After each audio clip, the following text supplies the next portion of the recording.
అధ్యక్ష,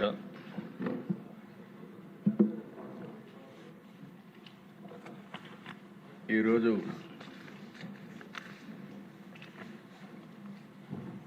బడ్జెట్ రెండోసారి full pledged బడ్జెట్తో మనం సమావేశం అవుతున్నాం. అధ్యక్ష, ఈ సందర్భంగా సభ నడిపిస్తున్న తీరుకి మిమ్మల్ని మనస్ఫూర్తిగా అభినందిస్తున్నాం. నా తరఫున డిప్యూటీ సీఎం గారు, బీజేపీ అందరం కలిసి మిమ్మల్ని అభినందిస్తున్నాం. ఒకప్పుడు ఈ అసెంబ్లీ బూతులకు ఒక నమూనాగా ఉండేది. ఏదైతే ఒక చట్టసభ అనేది ఒక దేవాలయం, ప్రజా దేవాలయం. ఇది ఇక్కడ ప్రజా సమస్యల్ని పరిష్కారం చేయడమే కాకుండా భవిష్యత్తులో ఏం చేయాలన్నా దానికి అనుకూలమైనటువంటి చట్టాలను తయారు చేసే సభ. ఒక పబ్లిక్ పాలసీ కానీ ప్రాపర్గా ఉంటే ఆ దేశ భవిష్యత్తే మారిపోయే పరిస్థితి వస్తుంది. అలాంటి చట్టసభలో చర్చలు జరగకుండా ప్రతిరోజు మనం చూసేవాళ్ళం. కడానికి కొండే వాళ్ళందరం బాధితులమే. అలాంటి సమస్యలు చూసాం ఈ సభలో. ఇప్పుడు మీరు ఇంకొక స్టెప్ ముందుకెళ్ళి ఇంతవరకు యువతలో చట్టసభల పైన ఒక మంచి సదభిప్రాయం లేదు. అలాంటి సదభిప్రాయం కలిగించడానికి వాళ్ళల్లో కూడా రాబోయే రోజుల్లో యువతను కూడా రాజకీయాల వైపు మళ్లించడానికి మీరు ఒక వినూత్నమైన కార్యక్రమం చేశారు. ఆ కార్యక్రమమే ప్రతిరోజు ఈ సభకు కొంతమంది పిల్లల్ని పిలిచి వాళ్ళందరినీ గ్యాలరీలో కూర్చొని పెట్టే విధంగా మీరు చేసిన పని రాబోయే రోజుల్లో పెను మార్పులకు నాంది పలుకుతుంది. అధ్యక్ష, దాన్ని కూడా అభినందిస్తున్నా. చాలా సంతోషం. మీరు నిండుగా ఉన్నారు. ఫోటోలు కూడా బాగా ఇద్దరు కలిసి ఫోటోలు కూడా ఇస్తున్నారు, స్ఫూర్తిని నింపుతున్నారు. మొన్నే మాక్ అసెంబ్లీ కూడా పెట్టారు. నాకు వాళ్ళు చూస్తే అనిపించింది, ఇక్కడ ఉండే సభలో ఉండే సభ్యుల కంటే మాక్ అసెంబ్లీలో చేసిన పిల్లల యొక్క ఉపన్యాసాలు అమోఘం, బ్రహ్మాండంగా చేశారు. నిజమైన ప్రజాప్రతినిధిగా వెలిగే పరిస్థితికి వచ్చారు. ఈ సందర్భంగా అధ్యక్ష, ఇంకొక పక్కన డిప్యూటీ సీఎం గారిని, అటు ప్రధానమంత్రి నరేంద్ర మోడీ గారిని, ఇక్కడుండే బీజేపీ నాయకుల్ని, జనసేన, తెలుగుదేశం పార్టీ నాయకులను కూడా మనస్ఫూర్తిగా అభినందిస్తున్నా. 20 నెలల్లో ఓసారి నాకే అనిపిస్తుంది, మనమే ఈ చేయగలిగామనిపించే విధంగా అందరూ సహకరించారు. ఈ సహకారానికి మనస్ఫూర్తిగా మరొక్కసారి మీ అందరికీ కూడా అభినందనలు. ఈరోజు అధ్యక్ష, రాష్ట్ర చరిత్రలో కూడా మీరు ఒకసారి చూస్తే ఇటు నేను కానీ పవన్ కళ్యాణ్ గారు కానీ ఏదో చెయ్యాలి అనే తపంతో అనునిత్యం ఆలోచిస్తున్నాం. విభజన జరిగింది 2014. రాజకీయ కారణాలు ఏవైనా కావచ్చు కానీ విభజన జరిగింది. దానివల్ల ఆంధ్రప్రదేశ్ నష్టానికి కొంత నష్టం జరిగింది. ఆ రోజు కూడా నేను ఒకటే మాట చెప్పాను. నా స్టాండ్ అయితే తెలుగు జాతి ఒకటే, విభజన చేస్తే ఆంధ్రప్రదేశ్కి న్యాయం చేయండి, సమైక్యంగా పెడితే తెలంగాణ ప్రజానికాన్ని కూడా కాన్ఫిడెన్స్ తీసుకోమని చెప్పాను తప్ప ఏ సైడ్ కూడా నేను సపోర్ట్ చేయకుండా తటస్థంగా ఉన్నాను. సరే, రాజకీయ కారణాలు జరిగిన తర్వాత దిశ కొన్ని డిసడ్వాంటేజెస్ వచ్చాయి. ఇక్కడ రాజధాని లేదు,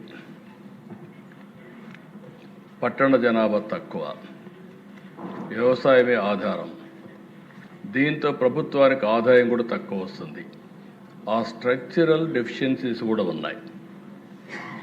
అయితే ఆ దిశ యథార్థాన్ని ఎప్పటికైనా జీర్ణించుకొని మనం సమర్థవంతంగా ముందుకు పోతే తప్ప నిలదొక్కుకోలేమని అభిప్రాయంతో అంత మునుపు నేను చేసిన అనుభవం కూడా నాకు గుర్తించుకొని దానికంటే ఇంప్రూవ్డ్ వర్షన్ తేవాలనే ఉద్దేశంతో ముందుకు పోయాం. 14, 19 ఈ అసెంబ్లీ దగ్గర 1 ఇయర్ ఆ లోపలని ఈ అసెంబ్లీ కట్టాం. అదే మరి అధ్యక్ష, ఆ రోజు ఈ అసెంబ్లీ కట్టినప్పుడు మీరు చూస్తే ఇక్కడ అసెంబ్లీ రావడానికి కారణం ఎవరంటే ప్రపంచంలో ఎక్కడా జరగని విధంగా 29,000 మంది రైతులు 33,000 ఎకరాలు భూమి ల్యాండ్ పూలింగ్కి ఇచ్చారు. దిశ ఒక్క పైసా మనం ఇవ్వలేకపోయాం. మనం ఇచ్చిందంతా వాళ్ళకి ఏంటంటే డెవలప్ చేస్తాం, తిరిగి మీకు ప్లాట్ ఇస్తాం, రాజధాని వస్తుంది, మీకు పేరు వస్తుంది, మీకు కూడా భవిష్యత్తులో మెరుగైనటువంటి ఆదాయం వస్తుందని ఒక్క మాట చెప్తే నమ్మిచ్చారు దిశ. అక్కడి నుంచి మనం స్టార్ట్ చేసాం. 5 ఏళ్ళు కష్టపడ్డాం. ఆ రోజు అనేక పనులు జరిగాయి. 13.5% గ్రోత్ రేట్ చూపించాం. అదే టెంపోగాని కంటిన్యూ అయింటే ఈరోజు కొంతవరకు రికవర్ అయ్యేవాళ్ళం. 19-24 విధ్వంసం, మామూలు విధ్వంసం కాదు దిశ. నేను ఒక మాట మాత్రం చెప్పాను, ఇక్కడంతా బూతులు. నా జీవితంలో నేను ఎప్పుడూ కళ్ళనీళ్ళు పెట్టుకోలేదు. ఆ రోజు ఈ అసెంబ్లీలో నాకు జరిగిన అవమానానికి నాలాంటి వాడు కుంగిపోయి కళ్ళనీళ్ళు పెట్టుకున్నానంటే నాలాంటి వాళ్ళు ఈ రాష్ట్రంలో ఎంతమంది సఫర్ అయ్యారో మనందరం గుర్తుపెట్టుకోవాల్సిన అవసరం ఉంది. ఆడ బిడ్డల్ని ఎక్కడికక్కడ అనూహ్యంగా ఇష్టానుసారంగా మాట్లాడే పరిస్థితి. అది అయిన తర్వాత దిశ మీ అందరికీ ఐడియా ఉంది.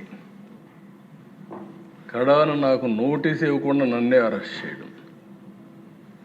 పవన్ కళ్యాణ్ గారు విశాఖపట్నం వెళ్తే ఆయన దిగనీయకుండా తిరిగి హోటల్లో ఉంటే బలవంతంగా పంపించడం. అలాంటి నాయకులు ఇప్పుడు నీతిని మాట్లాడే పరిస్థితికి వచ్చారు. నేను ఒకటే చెప్పాను అధ్యక్ష, నేను ఏ పని చేసినా, మా ఉప ముఖ్యమంత్రి కానీ కొండే వాళ్ళందరూ కానీ ఏ పని చేసినా ప్రజలను దృష్టిలో పెట్టుకొని చేస్తాను తప్ప నాయకుల్ని పార్టీల్ని దృష్టిలో పెట్టుకొని కాదని మరొక్కసారి మీ ద్వారా ప్రజలందరికీ విజ్ఞప్తి చేస్తాను అధ్యక్ష. ఆ రోజు మేము ఒకటే నిర్ణయించుకున్నాం, రాష్ట్రానికి తీవ్రమైన అన్యాయం జరిగింది. అందరం కలిసి ఒక సంకల్పంతో ముందుకు పోతే తప్ప రాష్ట్రాన్ని పునర్నిర్మాణం చేయలేం అనే ఏకైక సంకల్పంతో ఆలోచించాం. నేను ఆ రోజు జైల్లో ఉన్నప్పుడు నాకు బాగా జ్ఞాపకం అధ్యక్ష, పవన్ కళ్యాణ్ గారు, బాలయ్య గారు ఇద్దరు వచ్చారు. వచ్చినప్పుడు పవన్ కళ్యాణ్ గారు బయటపోయి ఏది ఏమైనా ప్రభుత్వ వ్యతిరేక ఓటు ఒకటి కూడా డివైడ్ కావడానికి వీల్లేదు, మేము పొత్తు పెట్టుకుంటామని చెప్పిన వ్యక్తి పవన్ కళ్యాణ్ గారు అని చెప్పి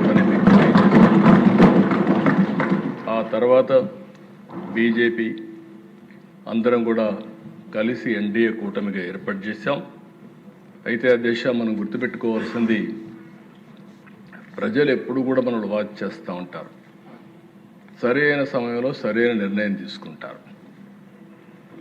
తెలుగుదేశం పార్టీ ఎన్నో విజయాలు చూసాం, కానీ 2024లో స్ట్రైక్ రేట్ మీరు చూస్తే 94% దేశ చరిత్రలో మొట్టమొదటిసారిగా ఇంత పెద్ద ఎత్తున అభ్యర్థులు గెలిచింది మొదటిసారి. అలాంటి మ్యాండేట్ ఇచ్చారు. ఇప్పుడే విష్ణుకుమార్ రాజు గారు చెప్పారు, అందరిలో ఉండాలి, అది నా మైండ్లో ఉండాలి, నీకుండే సభ్యుల మైండ్లో ఉండాలి, అందరి మైండ్లో ఉండాలి. తిరిగి వాళ్ళని ఏ విధంగా మనం ఆదుకోగలుగుతాం అని నిత్యం ఆలోచించాల్సిన అవసరం ఉంది. 20 నెలల దిశ. పవన్ కళ్యాణ్ గారు 21 నెలలు అన్నాడు, కానీ నేను రోజు కూడా పెట్టుకుంటున్నా. కరెక్ట్గా ఈ నెల 14వ తారీఖుకి ఈ గవర్నమెంట్ వచ్చి 20 నెలలు అవుతుంది, పూర్తవుతుంది. ఇంకా 4 నెలలు ఉంది 2 సంవత్సరాలకి మనం. అయితే ఆ దశ ఈ 20 నెలల్లో నేను 4వసారి ముఖ్యమంత్రి. ఈరోజు ఈ డెవలప్మెంట్ అంతా చేయగలిగామంటే నేను అందరిని అభినందిస్తున్నా. ప్రత్యేకంగా ఢిల్లీలో ఉండే కేంద్ర ప్రభుత్వాన్ని మనస్ఫూర్తిగా అభినందిస్తున్నాను. దేశ వెంటిలేటర్ పైనుండే ఆర్థిక వ్యవస్థ ఆ సమయంలో కానీ ఆక్సిజన్ ఇవ్వకపోతే ఏమవుతుందో మనందరూ తెలుసు. అలాంటి సమయంలో పూర్తిగా ఆదుకున్నటువంటి గవర్నమెంట్ కేంద్ర ప్రభుత్వం అధ్యక్ష. అయితే వాళ్ళు సపోర్ట్ చేసిన అధ్యక్ష, ఇక్కడ మనలో ఐకమత్యంగా ఉండి మనం ముందుకు పోకపోతే ఈ ఫలితాలు వచ్చేటివి కాదు. అటు సపోర్ట్ తీసుకుని మనమందరం కూడా ఒకే మాట మీద ముక్త కంఠంతో 20 నెలలుగా 3 పార్టీలైనప్పటికీ ఎక్కడా భేదాభిప్రాయాలు లేకుండా సమైక్యంగా ఒక పర్పస్ కోసం పనిచేశాం. కాబట్టి నేను ఊహించిన దానికంటే ఎక్కువ అభివృద్ధి అయ్యే పరిస్థితి వచ్చింది. ఈరోజు మీరు చూసిన ప్రదేశ సంక్షేమం చాలామంది నన్ను అడిగారు, మీరు చేయగలుగుతారా, డబ్బులున్నాయా, ఎక్కడున్నాయి, సూపర్ 6 అన్నారు ఏంటని అడిగితే నేను ఒకటే చెప్పాను, అధ్యక్ష సంకల్పం ఉంది, అదృష్టం ఓసారి అధ్యక్ష ఆ రోజు ముగ్గురం కలిసి పోటీ చేశాం కాబట్టి ఈ రాష్ట్రాన్ని ఆదుకునే బాధ్యత కేంద్రం కూడా తీసుకోవడం ఈ రాష్ట్ర అదృష్టం అని చెప్పి కూడా నేను మీకు తెలియజేస్తున్నా. ఆ విధంగా కలిసి వచ్చింది. కేంద్రం కూడా పూర్తిగా బాధ్యత తీసుకోదు, ఎందుకంటే సూపర్ 6లో వాళ్ళు కూడా భాగం కాబట్టి కేంద్ర ప్రభుత్వం కూడా బాధ్యత తీసుకునే పరిస్థితి వచ్చారు. అధ్యక్ష ఈరోజు అధ్యక్ష మెంబర్స్ అందరూ మాట్లాడినప్పుడు మీరు చూస్తే ఒక చరిత్రలో ఎప్పుడు జరగడానికి దీనికంటే కూడా ముందు అధ్యక్ష ఒకసారి మనం గుర్తుపెట్టుకోవాల్సిన అవసరం ఉంది. నేను రాష్ట్ర ఆర్థిక పరిస్థితులన్నీ ఎక్స్ప్లెయిన్ చేశాను. వచ్చిన వెంటనే రాష్ట్ర ఆర్థిక పరిస్థితులు కానీ రాష్ట్రంలో జరిగిన విధ్వంసం మీద మా గవర్నమెంటు 7 వైట్ పేపర్స్ ఇచ్చాం. ఫస్ట్ వైట్ పేపర్ జూలైలో 24 అమరావతి పైన ఇచ్చాం, 2 పవర్ సెక్టర్ పైన ఇచ్చాం, 3 ఎక్సైజ్ పాలసీ మీద ఇచ్చాం, 4 natural resources land mine mineral ఏ విధంగా దుర్వినియోగం చేశారు దానిపైన ఇచ్చాం, లా అండ్ ఆర్డర్ గంజాయి ఇవన్నిటిపైన ఇచ్చాం. అది అయిన తర్వాత దిశ స్టేట్ ఫైనాన్సెస్ కూడా ఎక్స్ప్లెయిన్ చేశాం.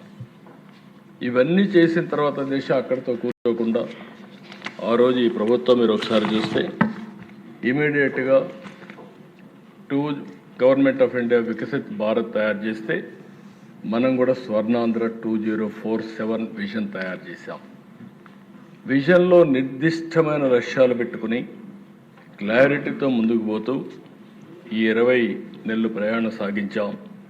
సమీక్షలో మీరు ఒకసారి ఆలోచిస్తే అధ్యక్ష ఎవ్వరూ ఊహించని విధంగా ఈరోజు మీరు చూస్తే ప్రపంచంలోని అతిపెద్ద డీబీటీ ప్రోగ్రాం పెన్షన్లు ఇచ్చే కార్యక్రమం అధ్యక్ష. ఇప్పుడే పవన్ కళ్యాణ్ గారు చెప్పారు, మంచం మీద ఉండే వాళ్ళకి 15,000, సీరియస్ డిసీజెస్ ఉండే వాళ్ళకి 10,000, 4,000 మామూలు వాళ్ళకి, దివ్యాంగులకు 6,000, మొత్తం కలిసి ఎవ్రీ మంత్ దిశ 2,700 నుంచి 800 కోట్లు, సంవత్సరానికి దగ్గర 33,000 నుంచి 34,000 కోట్ల రూపాయలు ఇచ్చే ఏకైక ప్రభుత్వం భారతదేశంలో మన ప్రభుత్వం దిశ. దీని మీద కొంతమంది మాట్లాడుతున్నారు. మనం ఆ రోజు 5 ఏళ్ళు ఒక 500, 600, 750 పెంచుకుంటా పోయారు. చెప్పిన మాట కూడా ఈ ప్రభుత్వం యొక్క కమిట్మెంట్ పేదవాళ్ళకి మీరు ఒకసారి చూస్తే ఏప్రిల్ నుంచి ఇస్తా ఉన్నాం. ఏప్రిల్ నుంచి ఫస్ట్ టైం ఈ ప్రభుత్వం వచ్చిన వెంటనే జూలై నుంచి బకాయిలు కూడా చెల్లించి ఒక్కొక్కరికైతే 7,000, 8,000, 10,000 రూపాయలు కూడా వచ్చే పరిస్థితి వచ్చింది. ఆ విధంగా మనం ఇచ్చే పరిస్థితికి వచ్చాం. రెండవ దిశ ఆ రోజు ప్రభుత్వం చెప్పింది అందరికీ ఎంతమంది పిల్లలుంటే అంతమందికి ఇస్తామని చెప్పి ఒకరికే ఇచ్చారు. మనం ఆ రోజు చెప్పాం ఎంతమంది పిల్లలుంటే అంతమంది పిల్లలకి ఆ తల్లుల పేరిట 15,000 రూపాయలు వేస్తామని ఒకేసారి అందరికీ ఆ డబ్బులు వాళ్ళ అకౌంట్లో వేసి 10,700 కోట్ల రూపాయలు తల్లికి వందన కింద వేసిన ఏకైక ప్రభుత్వం అధ్యక్ష దేశంలో ఎక్కడా లేదు. ఒకేసారి వేసాం. 3వ అతిపెద్ద ప్రోగ్రాం అధ్యక్ష ఇప్పుడే విష్ణుకుమార్ రాజు గారు చెప్పారు. 43 కోట్ల మంది ప్రయాణం చేశారు. లాస్ట్ ఆగస్టు 15 మనం చేస్తే పోయిన సంవత్సరం ఇప్పటికి చేసే పరిస్థితికి వచ్చారు. ఆ రోజు సాధ్యమా అన్నారు, అసాధ్యమన్నారు. దీనికి కూడా దేశాన్ని మనస్ఫూర్తిగా ఆర్టీసీని కూడా అభినందిస్తున్నా. అదే బస్సులు ఒక ప్రోగ్రాం ఇచ్చాం, చాలా ఓపికగా బ్రహ్మాండంగా చేశారు. ఈరోజు ఈ ప్రోగ్రాం బ్రహ్మాండంగా సక్సెస్ కావడమే కాకుండా ప్రభుత్వానికి మంచి పేరు తెచ్చిన ప్రోగ్రాం ఇది. దీనికి మనస్ఫూర్తిగా అభినందిస్తున్న దేశాలు. ఇంకా రాబోయే రోజుల్లో అన్నీ సహకరిస్తే ఆర్టీసీలు అన్నీ ఏసీ బస్సులు రావాలని, పేదవాళ్ళు కూడా ఏసీ బస్సుల్లో తిరిగే పరిస్థితి రావాలని ఆకాంక్షిస్తున్నా. మా ఆడబిడ్డలు ఎక్కడికక్కడ మీరు చూస్తే అధ్యక్ష ఈ సంవత్సరమే 1000 బస్సులు ఆర్టీసీ బస్సులు ఏసీ బస్సులు తీసుకొస్తున్నాం. రాను గ్రాడ్యువల్గా అన్ని బస్సులు కూడా ఏసీ బస్సులుగా కూడా కన్వర్ట్ చేసి పబ్లిక్ ట్రాన్స్పోర్టేషన్ కూడా ఇంప్రూవ్ చేస్తాం అధ్యక్ష. ఇంకొక పక్క అధ్యక్ష, దీపం కింద 3 సిలిండర్లు ఇస్తా ఉన్నాం, మాట నిలబెట్టుకున్నాం. ఈరోజు ఆడబిడ్డలు కొంతమంది డబ్బులు లేక మళ్ళీ కట్టెలతో వంట చేసే పరిస్థితి నుంచి ఈరోజు 3 సిలిండర్లు ఇచ్చి పూర్తిగా ఆదుకున్నాం. అది కూడా ఒక చరిత్ర అని చెప్పి కూడా నేను మీకు తెలియజేస్తున్నా. అన్నదాత సుఖీభవ 20,000 ఇస్తా అన్నాం. ఆ రోజు ఇచ్చిన దానికంటే ఆ రోజు 14,000 రూపాయలు ఇస్తామని చెప్పారు. 6,000 గవర్నమెంట్ ఆఫ్ ఇండియా దాన్ని అడ్జస్ట్ చేసుకున్నారు. మేము 20,000 ఎన్డీఏ గవర్నమెంట్ ఇస్తా ఉన్నాం. 20,000 3 విడతల్లో అందరి అకౌంట్కి వేస్తున్నామని చెప్పి కూడా నేను మీకు తెలియజేస్తున్నా. ఇది ఒక హిస్టారికల్ ప్రోగ్రామ్ అని చెప్పి కూడా మరొకసారి విజ్ఞప్తి చేస్తున్నా. రైతులను ఆదుకోవడం కాకుండా దేశ అన్న క్యాంటీన్, కనీసం పేదవాడు ఎక్కడన్నా పనికి పోతే మధ్యాహ్నం ఓసారి హోటల్ పెరిపడి 50 రూపాయలు 100 రూపాయలు అవుతా ఉంటే అలాంటి వారి కోసం అన్నా క్యాంటీన్ పెడితే, నిరుపేదల కోసం పెడితే దాన్ని కూడా నిలిపేసే పరిస్థితికి వచ్చారు. మళ్ళీ ఈరోజు 204 అన్నా క్యాంటీన్లు పనిచేస్తున్నాయి. నేను ఒకటే హామీ ఇస్తున్నా, భవిష్యత్తులో అన్ని నియోజకవర్గాల్లో అన్నా క్యాంటీన్లు ఉంటాయి. పేదవాడు ఎవ్వరు కూడా తిండి లేదనకుండా కడుపు నింపే బాధ్యత ఈ ప్రభుత్వం తీసుకుంటామని చెప్పి కూడా నేను మీకు తెలియజేస్తున్నా. ఇదే కదా దిశ మత్స్యకారులకు ఇచ్చాం, చేనేత కార్మికులకు ఇచ్చాం, ఆటో డ్రైవర్లకు ఇచ్చాం. ఒకరు కాదు అధ్యక్ష, గౌడ సోదరులకి 10% మద్యం షాపుల్లో ఇచ్చాం. వడ్డెర సోదరులు ఆదుకుంటాం. ఇంకొక పక్క నాయి బ్రాహ్మణులకు ఇచ్చాం. వీళ్ళు కాకుండా దేశ సమాజంలో ఎంతమంది ఇబ్బందుల్లో ఉంటే వాళ్ళందరినీ ఆదుకోవడానికి పూజారులకైతే 15,000 రూపాయలు ఇచ్చాం, ఇమాములకు ఇచ్చాం, మౌజముల్ని గౌరవించాం, పాస్టర్స్కి ఇచ్చాం. ఈ ప్రభుత్వం ఎవరిని వివక్ష చూపేయకుండా అందరికీ సంక్షేమ కార్యక్రమాలు చేశామని చెప్పి కూడా నేను మీకు తెలియజేస్తున్నా. అయితే ఆ దేశ ఎన్నికల ముందు ఒక మాట చెప్పాం, సంక్షేమ కార్యక్రమాలు చేస్తాం, అదే సమయంలో అభివృద్ధి కూడా చేస్తాం. అభివృద్ధి చేస్తేనే సంపద వస్తుంది, సంపద వస్తేనే ఆదాయం పెరుగుతుంది, ఆదాయం పెరిగితే సంక్షేమం అభివృద్ధి 2 కూడా తీసుకొని మెరుగైన జీవన ప్రమాణాలు ఇచ్చే అవకాశాలు వస్తాయని చాలా స్పష్టంగా చెప్పాం. దాని ప్రకారం సంక్షేమంలో మీరు చూస్తే అధ్యక్ష, ఇవే కాకుండా ఎస్సీ, ఎస్టీ, బీసీ, మైనారిటీ ఈ వర్గాలను కూడా ఆదుకోవడానికి అన్ని కార్యక్రమాలు రూపొందిస్తున్నాం. నేను ఒకటే చెప్తాను అధ్యక్ష, ఈ హౌస్లో social equity is our principle. సమాజంలో జనాభా దామాషా ప్రకారం వాళ్ళకు ఆర్థిక పరిస్థితులను బట్టి ఏ వర్గంలో బాగా లేకపోతే వాళ్ళందరినీ ఆదుకునే బాధ్యత ఈ ప్రభుత్వం తీసుకుంటుంది. అందుకే ఈరోజు మీరు ఒకసారి ఆలోచిస్తే సూపర్ 6 మిగిలిన అభివృద్ధి సంక్షేమ కార్యక్రమాలే కాకుండా దానికంటే ఫర్దర్గా ముందుకు పోయి ప్రతి ఒక్క కుటుంబాన్ని ఏ విధంగా పైకి తేవాలి అనే విషయాలు కూడా ఆలోచిస్తున్నాం.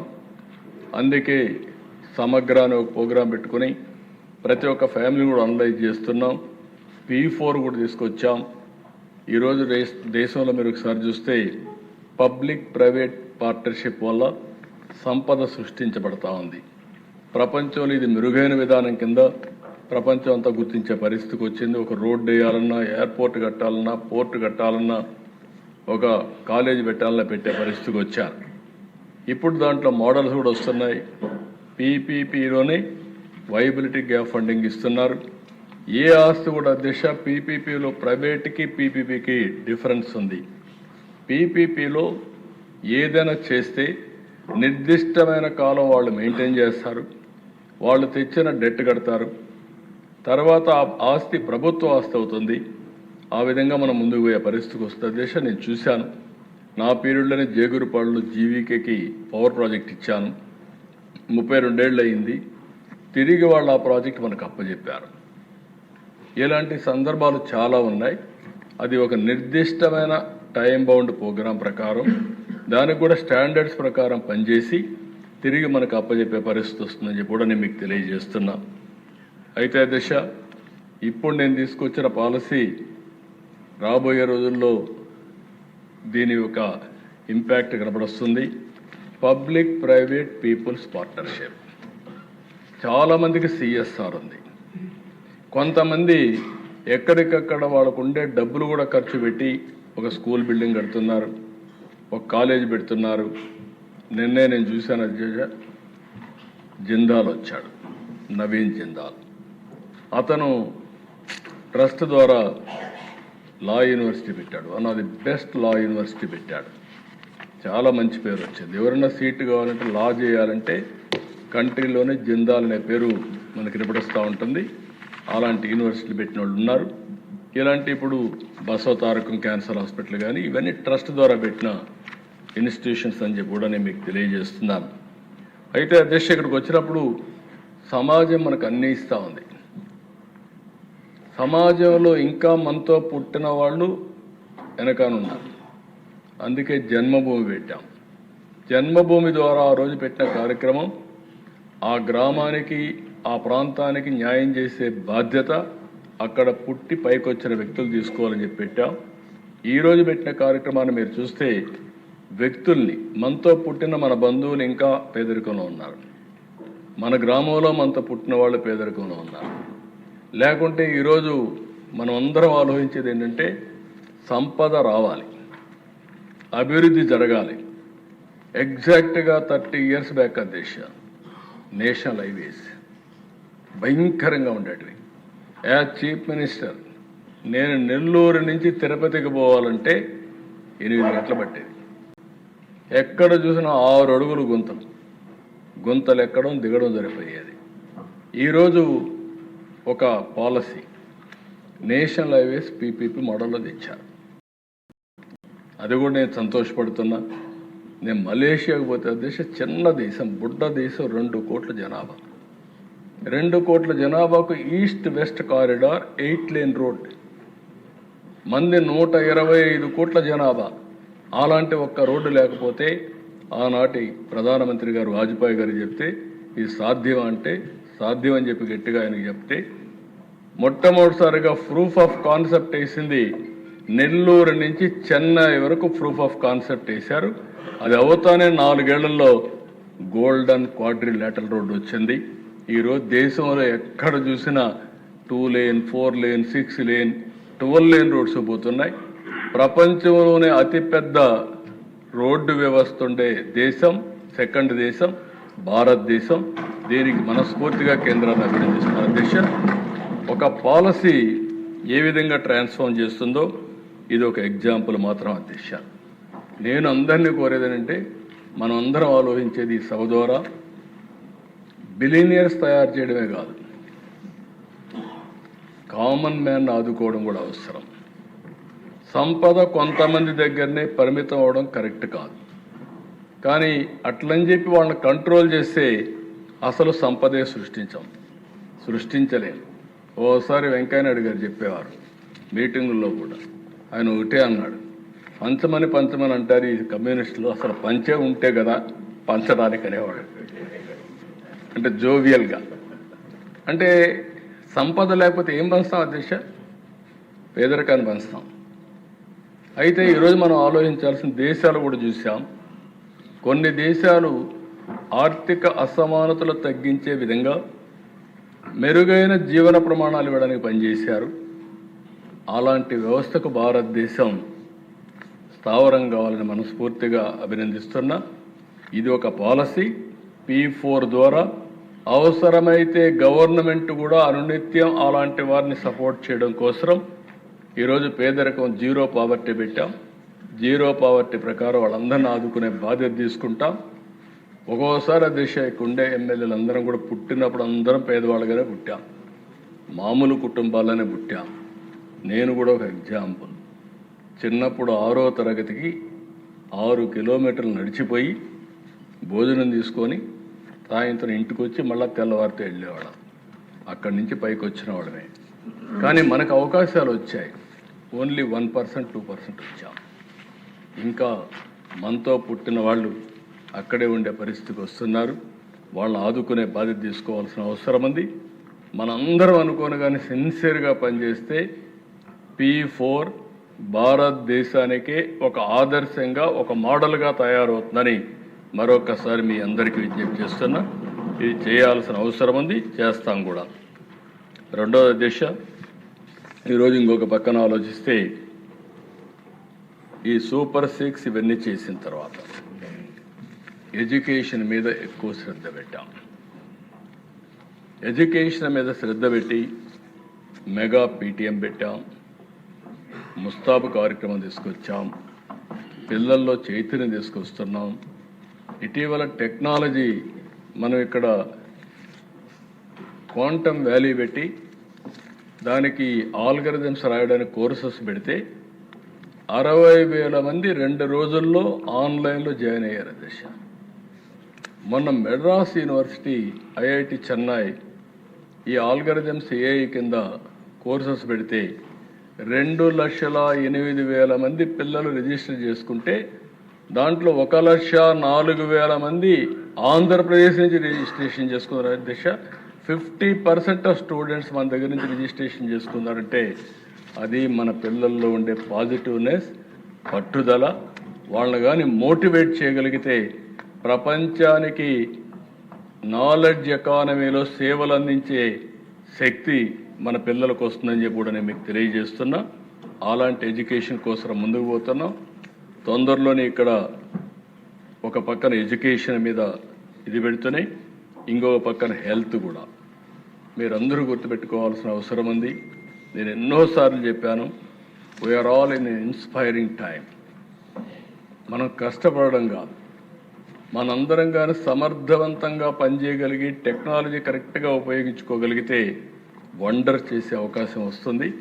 ఈ విషయం మీరు గుర్తుపెట్టుకోవాల్సిన అవసరం ఉంది. ఇటీవల నేను దావోస్కి వెళ్ళాను అధ్యక్ష. దావోస్కి ఎందుకంటే అధ్యక్ష నేను 96 నుంచి వెళ్తున్నాను, నాట్ రీసెంట్గా. 96 నుంచి ఎందుకు పోతున్నానంటే ఒక ప్లేస్లో ప్రపంచంలో ఏం జరుగుతుందో అధ్యయనం చేసే అవకాశం వస్తుంది, నేర్చుకునే అవకాశం వస్తుంది. రెండోది అందరితో కలిసే అవకాశం వస్తుంది. కంట్రీ హెడ్స్ కానీ, డిఫరెంట్ కంట్రీస్ కానీ, లేకపోతే ఇండస్ట్రీలు కానీ ఇవన్నీ కూడా వస్తాయని పోతే ఈసారి డిస్కషన్లో మెయిన్గా ఒకటి through AI $1 trillion economy, disruptive development. ఏదైతే టెక్నాలజీతో పెనుమార్పులు వస్తాయనేదానికి ఇది ఒక ఉదాహరణ. రెండోది అధ్యక్ష అక్కడ జరిగిన డిస్కషన్ అంతా ఎనర్జీ ట్రాన్సిషన్. ఆ ఎనర్జీ ట్రాన్సిషన్లో భారతదేశానికి మెరుగైన అవకాశాలు ఉన్నాయనేది నాకు అర్థమైంది. ఎందుకంటే భారతదేశంలో ఏది అమెరికాలో కూడా ఎక్కడికక్కడ గ్రిడ్స్ అన్నీ కొన్ని ప్రాంతాలకే పరిమితమైనాయి. కానీ భారతదేశంలో ఇక్కడ ఉత్పత్తి చేసే కరెంటు జమ్మూ అండ్ కాశ్మీర్కి పంపించి వాళ్ళు వాడుకునే అవకాశం ఉంది. అంటే సింగిల్ పవర్ గ్రిడ్ ఉండే ఏకైక దేశం భారతదేశం అని చెప్పి కూడా నేను మీకు తెలియజేస్తున్నా. దీనికి కారణం మన ప్రధానమంత్రి గారి విజన్, కేంద్ర ప్రభుత్వం యొక్క అచీవ్మెంట్. దేశ నిన్నే నేను అమిత్ షా గారితో మాట్లాడితే ఒక మాట అన్నాడు, అవసరమైతే 3-4 లక్షల కోట్ల రూపాయలు ఖర్చు పెట్టి ట్రాన్స్మిషన్ డెవలప్ చేసి green energy, green hydrogen, green అమోనియాకు వేడిగా ట్రాన్స్మిషన్ లైన్స్ వేద్దాం, మిగిలిన రెగ్యులర్గా కావాల్సిన లైన్స్ అని సెపరేట్గా చేద్దాం. ఈ 2 సెపరేట్ చేస్తామనే విజన్ కూడా ఇచ్చారు. అది ఇస్తే అధ్యక్ష మీరు గుర్తుపెట్టుకోవాల్సింది, మనం ఇప్పటికే వెరీ స్ట్రాంగ్గా ఉన్నాం. మన నీతి ఆయోగ్ నా దగ్గరికి వచ్చారు, ఒక రిపోర్ట్ తయారు చేసుకొచ్చారు.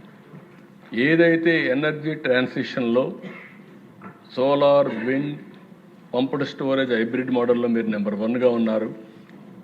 ఎనర్జీ ద్వారా నెక్స్ట్ లెవెల్కి పోవచ్చు అనే ఉద్దేశంతో ఆయన ఎదురుకొచ్చి ఒక ప్రాజెక్ట్ ఇచ్చి మహారాష్ట్ర, ఆంధ్రప్రదేశ్ ఈ 2 మోడల్స్ అవుతాయి.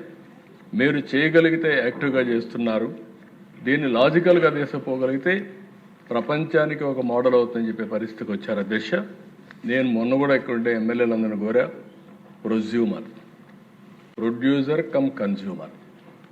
నేనే నా ఇంటి మీద కరెంటు తయారు చేసుకుంటాను, అవసరం నేను వాడుకుంటా, మిగిలితే గ్రిడ్కి ఇస్తా, స్వాపింగ్ తిరిగి నాకు కావాలంటే నేను తీసుకుంటా, మంత్లీ బిల్లో అడ్జస్ట్ చేసుకుంటాం.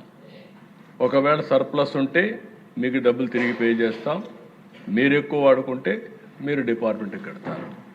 అదే మరి అన్ని సబ్స్టేషన్లు అక్కడనే పవర్ జనరేట్ చేసి అవసరమైతే అక్కడ కూడా స్టోరేజ్ పెట్టి ఏ సబ్స్టేషన్ ఆ సబ్స్టేషన్కి సర్ప్లస్ చేసే కార్యక్రమాన్ని కూడా ఆలోచిస్తున్నాం.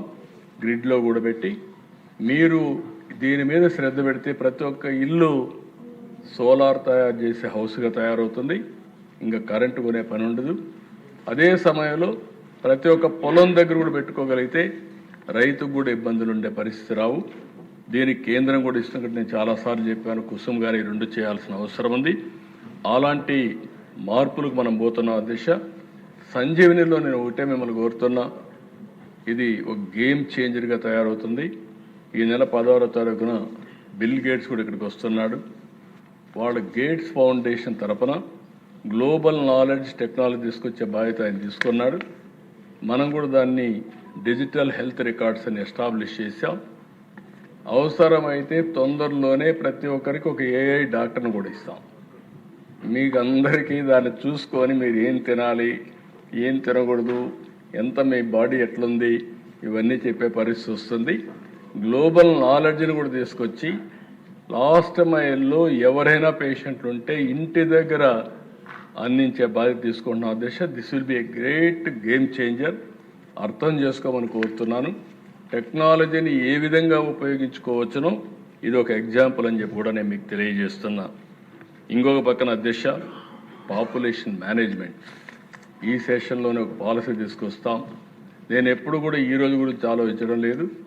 ఒక 20-30 ఏళ్ల తర్వాత ఏమవుతుందో ఆలోచిస్తున్నా.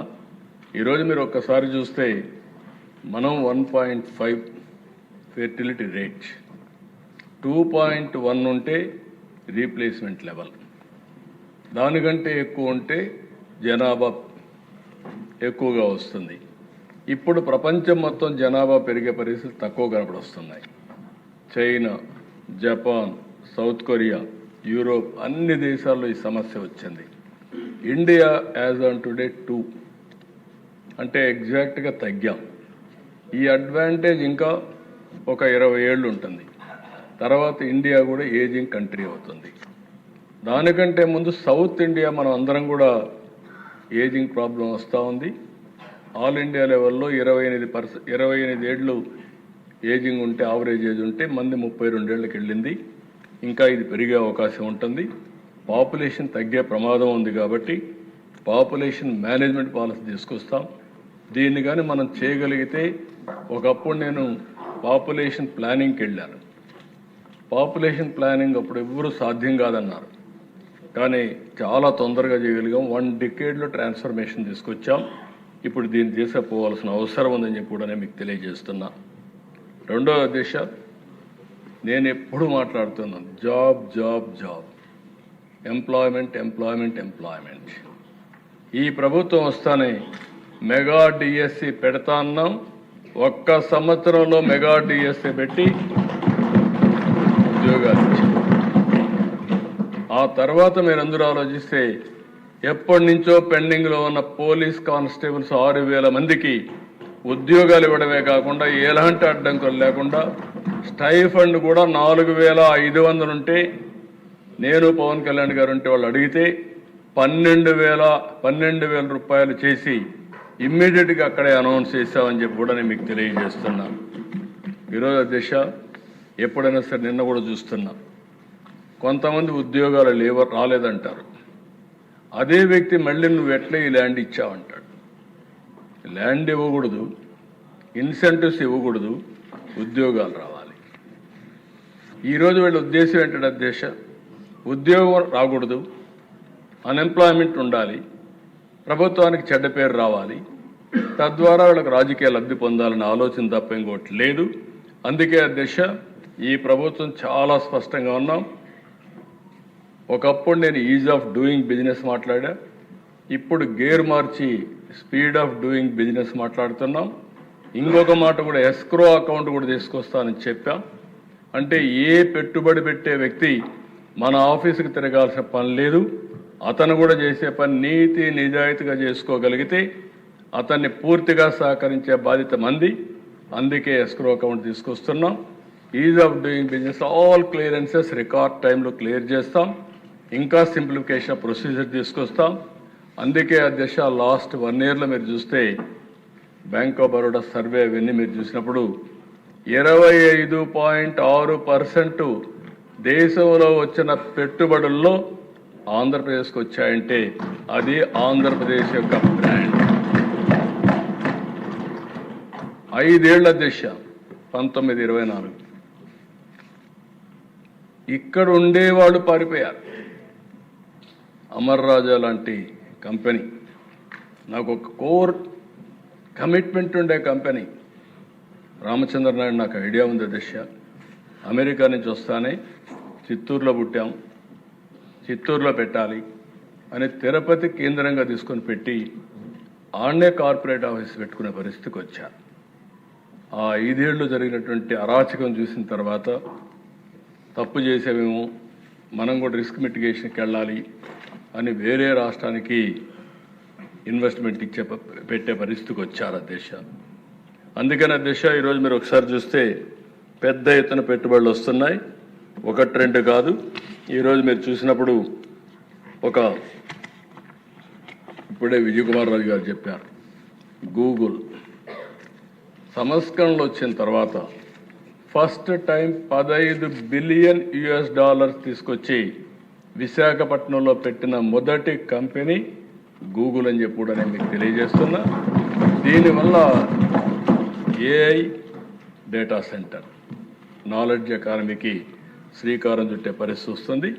ఇది ఒక పెను మార్పులకు వస్తుంది. వాళ్ళు వచ్చారు కాబట్టి కాగ్నిజెంట్ వచ్చారు, టీసీఎస్ వచ్చింది, ఇంకా వేరియస్ కంపెనీస్ వచ్చి మళ్ళా విశాఖపట్నం నెంబర్ 1 అయ్యే పరిస్థితి వస్తుంది అధ్యక్ష. అదొక యాంగిల్. రెండోది ఆర్సీఆర్ మిత్తల్ పాయకరావుపేట దగ్గర మీరు చూస్తే 1,00,000 కోట్ల రూపాయలు పెట్టుబడులు పెట్టి స్టీల్ ప్లాంట్ పెడుతున్నారు. స్టీల్ నగరమే వచ్చే పరిస్థితి వస్తుంది, స్టీల్ సిటీ వస్తుంది. రామాయంపట్నంలో బీపీసీఎల్ పెడుతున్నారు, ఇది కూడా 1 lakh crores ఖర్చు పెడుతున్నారు, అది కూడా రెడీ అవుతుంది, రిఫైనరీ వస్తుంది. ఇలాంటి కంపెనీస్ అన్ని అధ్యక్ష సిఐ మీటింగ్ పెడితే నేను కూడా ఊహించలేదు. దగ్గర 13,50,000 కోట్ల రూపాయలు పెట్టుబడులు పెట్టడానికి 611 మంది ఎంఓయూలు చేశారు అధ్యక్ష. ఇప్పటికే 8,85,000 కోట్ల రూపాయలు క్లియర్ చేశాం. మొత్తం చూస్తే అధ్యక్ష 20 లక్షల కోట్ల రూపాయల పెట్టుబడులతో 23 లక్షల మంది ఉద్యోగాలు కల్పించే పరిస్థితి వస్తాం అధ్యక్ష. జరిగితే one of the best experiment అవుతుంది. మేము చెప్పింది 20 లక్షల మందికి ఉద్యోగాలు ఇస్తామని చెప్పాం. 5 ఏళ్లలో 20 లక్షల మందికి ఉద్యోగాలు ఇవ్వడమే కాకుండా పేర్లతో సహా పెట్టే పరిస్థితి వస్తుంది. దానికి శ్రీకారం చుడతామని చెప్పి కూడా నేను మీకు తెలియజేస్తున్నా. టూరిజం అధ్యక్ష, నేను ఆల్ ఎమ్మెల్యేస్ చెప్తున్నా, మీరు మీ ప్రాంతంలో ఉద్యోగాలు ఇవ్వాలంటే టూరిజం మీద శ్రద్ధ పెట్టండి. భవిష్యత్తులో ఎక్కువ ఎంప్లాయ్మెంట్ రాబోయేది టూరిజంలో వస్తుంది. టూరిజానికి ఇండస్ట్రీ స్టేటస్ ఇచ్చాం, దీన్ని ముందుకు తీసుకెళ్తాం. ఇంకొక పక్క అధ్యక్ష వాటర్, నేను ఎవ్రీవేర్ చెప్తున్నాను అధ్యక్ష, నేను చాలా చూశాను ఈ రాష్ట్రంలో సమస్యలు. చిన్నప్పుడు ఎక్కడ చూసినా వాగులు, వంకలు, నదులు పొంగి పొర్లేటివి. 8 నెలలు, 10 నెలలు, 12 నెలలు వాటర్ ఉండేవి, ఊట కాలువలు ఉండేటివి. రాను రాను కరెంట్ వచ్చింది, మనం వాటర్ కూడా ఎక్కువ వాడాం. వాటర్ని పెంచడానికి మాత్రం ఆలోచించలేదు. దీనివల్ల కరువు వచ్చింది, రాయలసీమ ఎడారిగా మారిపోతుందన్నారు. అదే సమయంలో అధ్యక్ష చాలా సమస్యలు వచ్చాయి. ఈరోజు ఈ రాష్ట్రంలో నీటిని ఏ విధంగా ఉపయోగించుకోవాలని చెప్పిన వ్యక్తి, మొట్టమొదటిసారిగా రాయలసీమకు కూడా నీళ్లు ఇవ్వచ్చు, కృష్ణా జలాలు రాయలసీమకు ఇవ్వచ్చు అని ఆలోచించిన వ్యక్తి నందమూరి తారక రామారావు గారు అధ్యక్ష. అది బిగినింగ్. మంద్రి నీవ, తెలుగు గంగా, లేకపోతే గాలేరు నగిరి, ఇలాంటివన్నీ ప్రాజెక్టుని కన్సీవ్ చేశారు. ఈరోజు అవన్నీ కూడా పూర్తి చేసే బాధ్యత తీసుకున్నాం. నేను ఒకటే చెప్తున్నా అధ్యక్ష, ఈ హౌస్లో రాబోయే 3 ఏళ్లలో ఉత్తరాంధ్రలో ఆన్ గోయింగ్ ప్రాజెక్ట్స్ అన్ని పూర్తి చేసే బాధ్యత తీసుకుని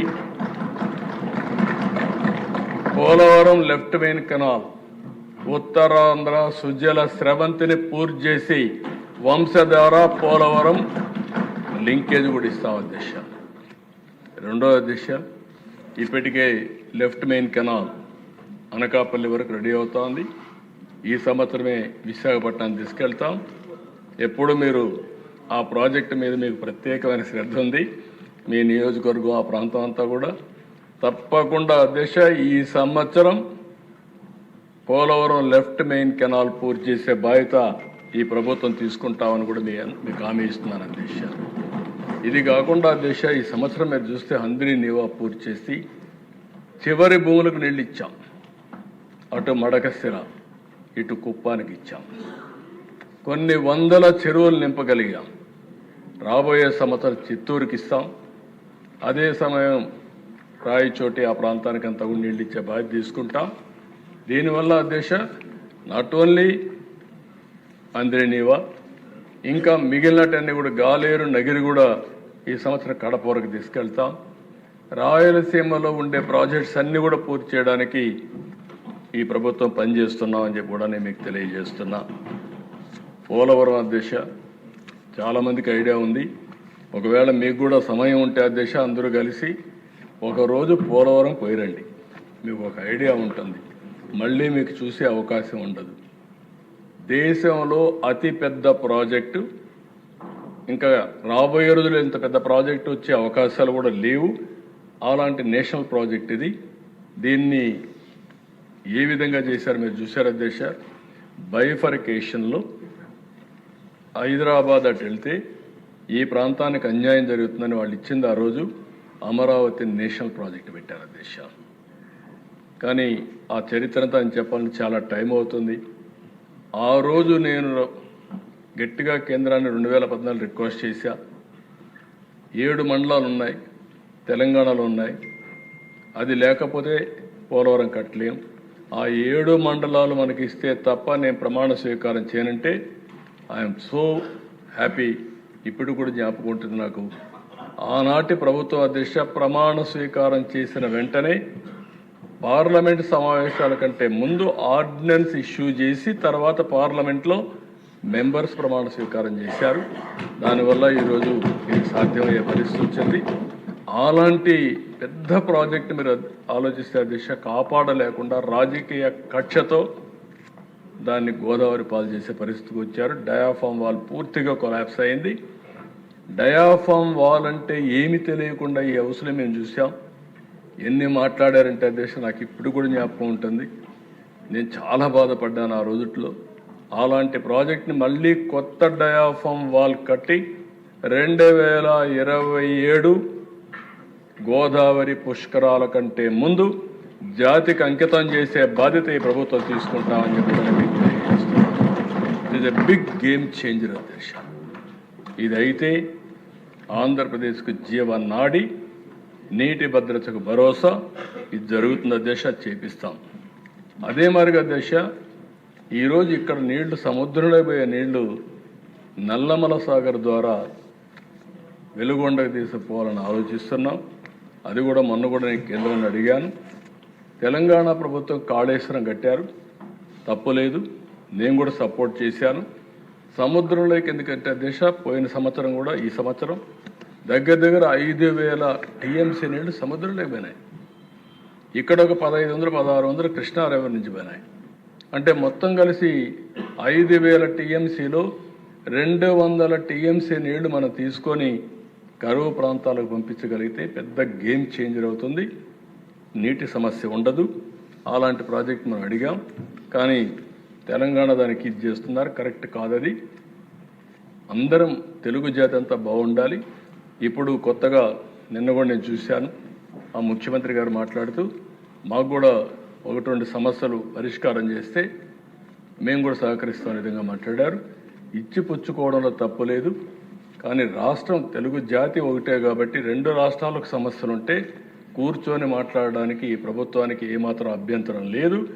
కానీ నల్లమల సాగర్ని అడ్డు పెట్టడం మాత్రం కరెక్ట్ కాదని చెప్పి కూడా మీ ద్వారా ఆ ప్రభుత్వానికి విజ్ఞప్తి చేస్తున్నాను అధ్యక్ష. రెండో అధ్యక్ష, అగ్రికల్చర్, రైతులు. ఈరోజు మన రైతాంగం చాలా ఇప్పుడే డిప్యూటీ సీఎం గారు కూడా చెప్పారు. టెనెంట్ ఫార్మర్స్ ఎట్టున్నారు, రైతులు ఎట్టున్నారు, ఆ విషయాలన్నీ చెప్పారు. దీని మీద మనం ఒక్కసారి గుర్తుపెట్టుకోవాల్సింది, మన రైతాంగం దేశం అంతా కూడా ప్రపంచం అంతా కూడా మీరు ఆలోచిస్తే డెవలప్మెంట్ జరిగే సమయంలో తక్కువ ఆదాయం వచ్చేది రైతులకే వస్తుంది, వ్యవసాయానికే తక్కువ ఆదాయం వస్తుంది. అది కూడా ఈరోజు వ్యవసాయంలో పెను మార్పులు వచ్చాయి. అంటే మన ఫుడ్ హ్యాబిట్స్ అన్నీ మారాయి. మనం ఇంకా వరి తయారు చేసుకుంటా కూర్చుంటే వరి ధాన్యం తినేవాళ్ళు కూడా లేరు. అలాంటి సమస్యలు ఉన్నాయి. ప్రపంచం మొత్తం ఇంకో పక్క ఆలోచిస్తే ఎక్కడికక్కడ కెమికల్ ఫెర్టిలైజర్స్ ఎక్కువ వాడితే అది కూడా వాడే పరిస్థితులు లేరు. ఇలాంటి సమస్యలు వస్తున్నాయి. అందుకే అధ్యక్ష, నేను దీన్ని ఒక ప్రతిష్టగా తీసుకున్నా. వ్యవసాయాన్ని ఎట్టి పరిస్థితుల్లో కూడా రైతుకు అండగా నిలబడే విధంగా, రైతు ఇబ్బంది పడకుండా చేయాలనే ఉద్దేశంతోనే రాయలసీమ మొత్తం హార్టికల్చర్ హబ్గా తయారు చేస్తాం అధ్యక్ష.